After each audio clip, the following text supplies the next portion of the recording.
Every weekend, my family and I plan out our dinners for the week. I use the meal plan to write a shopping list. I try to write things down in the order I expect to encounter them in the supermarket, so I don't miss anything and have to double back. Can you get ice cream?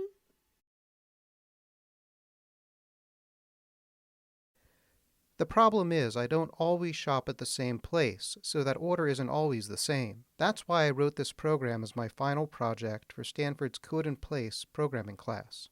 The program asks a user where they're going shopping, then asks them what they're going to buy.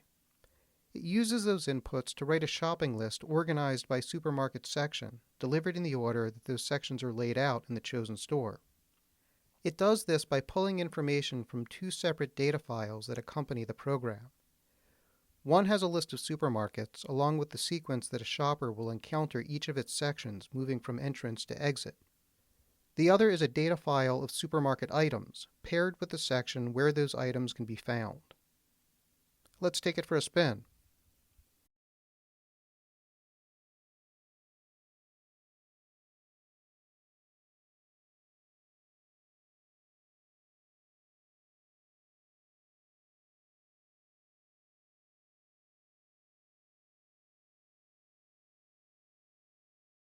Pulling the right information from the data files and having it flow through all of the functions that I wrote required lots of trial and error.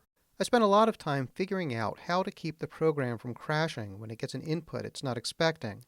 Now, for example, if the user tries to add an item that's not in the items file, it knows what to say. Sorry, I don't know what kale is. Please try again. Still, there are lots of improvements I could make to this program, starting with getting rid of the quote marks and brackets around the item lists.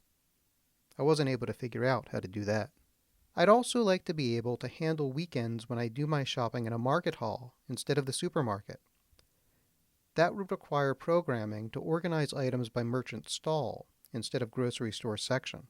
There are also some specialty stores around my home that I prefer for specific items, like good cheese and tofu. I'd like for the program to give users an option to put such items on separate lists.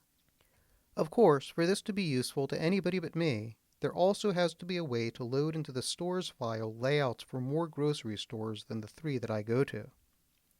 And when an item section pair isn't listed in the items file, there should be a prompt that lets users write to that file to record the pair.